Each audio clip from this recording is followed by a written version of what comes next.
Good morning dear students. पिछले व्याख्यान में हमने माउंटबेटन योजना एवं भारत स्वतंत्रता अधिनियम 1947 के संबंध में बात की थी। उसी क्रम में आज के इस व्याख्यान में हम बात करेंगे भारतीय संविधान सभा एवं संविधान निर्माण की प्रक्रिया के संबंध में। और ये सभी व्याख्यान आपके लिए प्रतियोगी परीक्षाओं की दृष्टि से बहुत उपयोगी हैं। तो चलिए प्रारंभ करते हैं भारतीय संविधान सभा का गठन एवं संविधान निर्माण की प्रक्रिया। कई बार यह पूछा जाता है कि संविधान सभा के गठन की सबसे पहले बात कहां से प्रारंभ हुई। तो मैं आपको ये बता देना चाहता हूं कि संविधान सभा के गठन की बात सबसे पहले 1934 में स्वराज्य दल के द्वारा कही गई थी। उसके बाद में राष्ट्रीय कांग्रेस ने भी अपने फैजपुर कांग्रेस अधिवेशन में 1936 में संविधान निर्माण की बात कही। क्रिप्स मिशन प्रस्ताव 1942 में भी संविधान निर्माण की बात को स्वीकार किया गया था, लेकिन राष्ट्रीय कांग्रेस और मुस्लिम लीग की अपनी कुछ शर्तों के कारण वह योजना उस समय स्वीकार नहीं की गई थी। लेकिन इन सब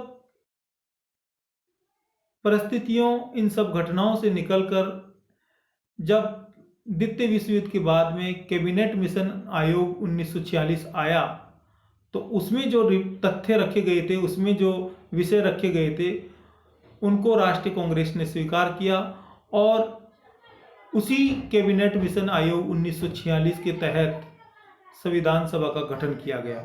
ये बहुत बार ये क्वेश्चन पूछा जाता है कि संविधान सभा का गठन किस योजना के तहत किया गया। माउंटबेटन योजना, क्रिप्स मिशन योजना, वेवेल योजना या कैबिनेट मिशन योजना। तो इसका सही आंसर होगा कैबिनेट मिशन योजना, क्योंकि संविधान सभा का गठन कैबिनेट मिशन योजना 1946 के तहत किया गया था। संविधान सभा के सदस्यों का चुनाव आनुपातिक प्रतिनिधित्व प्रणाली के माध्यम से विधानसभा सदस्यों द्वारा अप्रत्यक्ष रूप से किया जाना तय किया गया कि जो संविधान सभा के जो सदस्य होंगे उनका चुनाव प्रांतीय विधानसभाओं के सदस्य करेंगे और ये इनडायरेक्ट मेथड से इलेक्शन होगा। देशी रियासतों के प्रतिनिधियों का चयन रजवाड़ों के द्वारा मनोनयन के आधार पर किया गया, यानी जो देशी रियासतों से संविधान सभा में प्रतिनिधि आए वे राजाओं द्वारा मनोनीत किए गए। ये बात आप सबको ध्यान रखना होगा। यहाँ दो विधियां अपनाई गई है संविधान सभा के सदस्यों के चुनाव के लिए, एक अप्रत्यक्ष चुनाव विधि, दूसरी मनोनयन विधि। जो मनोनयन विधि है वह देशी रियासतों के प्रतिनिधियों के लिए अपनाई गई है, और जो अप्रत्यक्ष चुनाव विधि है जिसमें आनुपातिक प्रतिनिधित्व प्रणाली का प्रयोग किया गया, वह प्रांतीय विधानसभा सदस्यों द्वारा चुने गए सदस्यों के लिए अपनाई गई है। संविधान सभा में लगभग 10 लाख की जनसंख्या पर एक प्रतिनिधि चुनने का प्रावधान किया गया। ये लगभग है, ऑलमोस्ट संख्या ये रखी गई है। इसमें थोड़ा वेरिएशन हो सकता है, लेकिन लगभग ये रखी गई है। ये वैसी स्थिति है जैसे कि आजकल चुनाव में अपन परिसीमन करते हैं।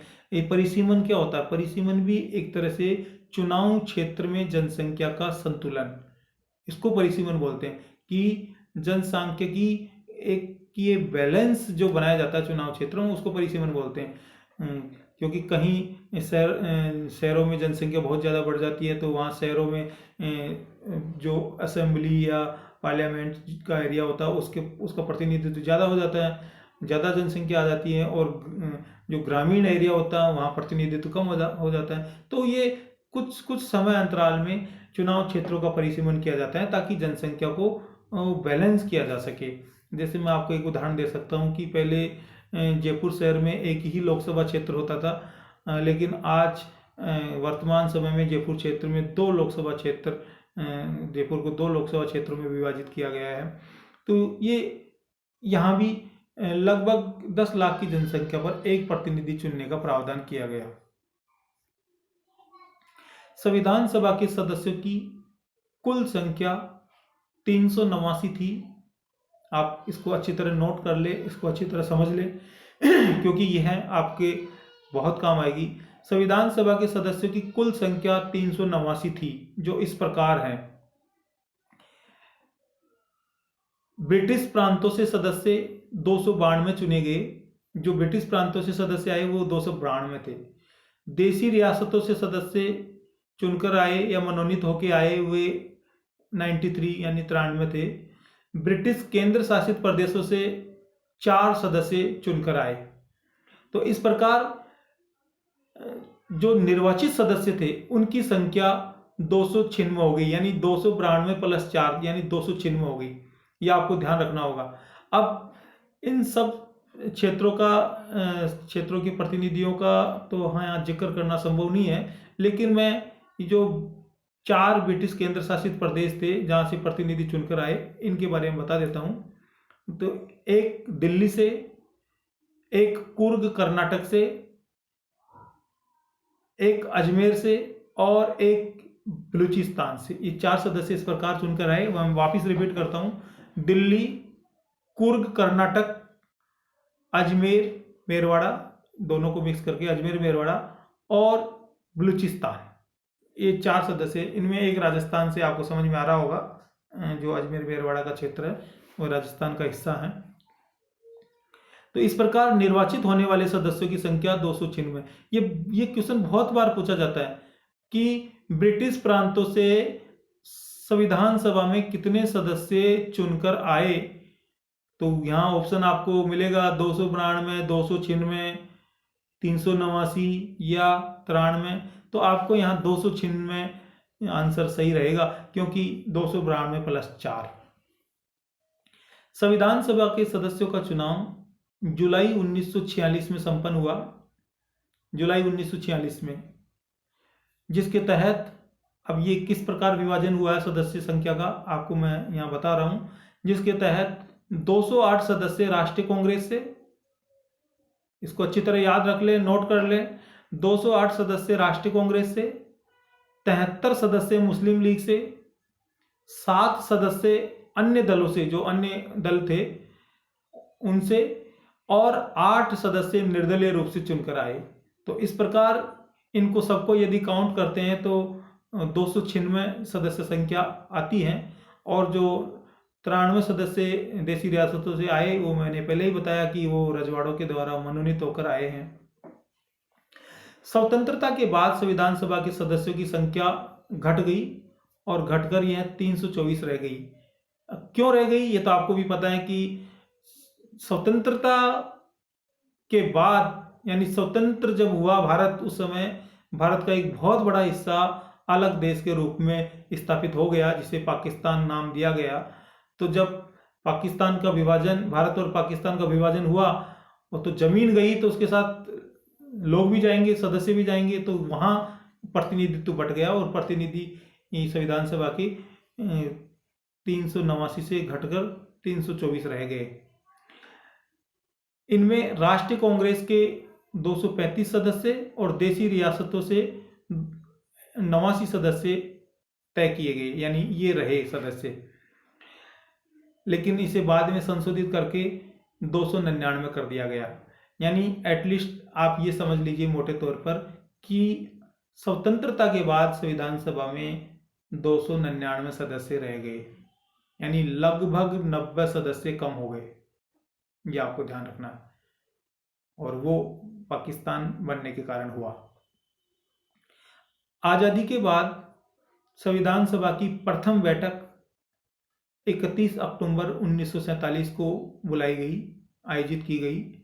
और अब आप कहोगे इतना लेट क्यों, तो ये तो आपको ध्यान ही होगा कि इतने बड़े पैमाने पर जो भारत और पाकिस्तान का विभाजन हुआ और इतने लाखों करोड़ों की संख्या में लोग माइग्रेंट हुए, लोगों की हत्याएं हुई, लोगों की संपत्ति का, लोगों के संसाधनों का हरण हुआ। तो इस दुख की घटना से एकाएक उभरना आसान नहीं था, तो संभल ही नहीं पाए। कई दिनों तक तो यही सोचते रहे कि ये क्या हो गया। ऐसी स्थिति में 15 अगस्त 1947 से इस तारीख तक गैप रहा, और फिर जैसे तैसे स्थितियां सामान्य हुई तो 31 अक्टूबर 1947 को संविधान सभा की प्रथम बैठक बुलाई गई।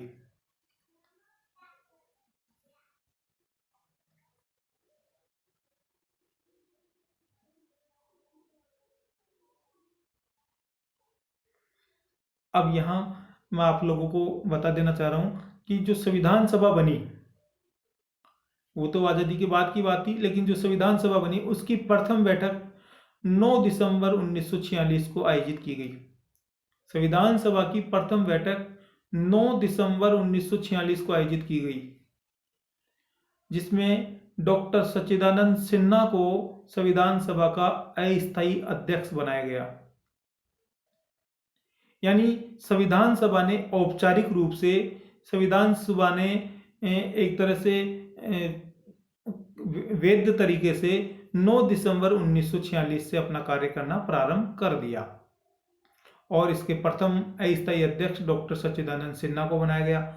अब कई बार ये पूछा जाता है कि भाई संविधान सभा में जब इतने सदस्य थे, 389 सदस्य थे, तो फिर डॉक्टर सच्चिदानंद सिन्हा को ही संविधान सभा का अध्यक्ष क्यों बनाया गया, अस्थायी अध्यक्ष क्यों बनाया गया, और किसी को क्यों नहीं बनाया?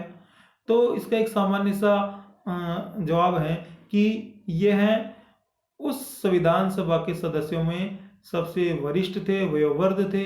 तो एक तरह से जैसा कि भारतीय परंपरा रही है कि अपने बड़ों का, बुजुर्गों का सम्मान करना, इसी दृष्टि से डॉक्टर सच्चिदानंद सिन्हा को संविधान सभा का अस्थायी अध्यक्ष बनाया गया। और उसके बाद 11 दिसंबर 1946 को आयोजित बैठक में डॉक्टर राजेंद्र प्रसाद को संविधान सभा का स्थायी अध्यक्ष बनाया गया।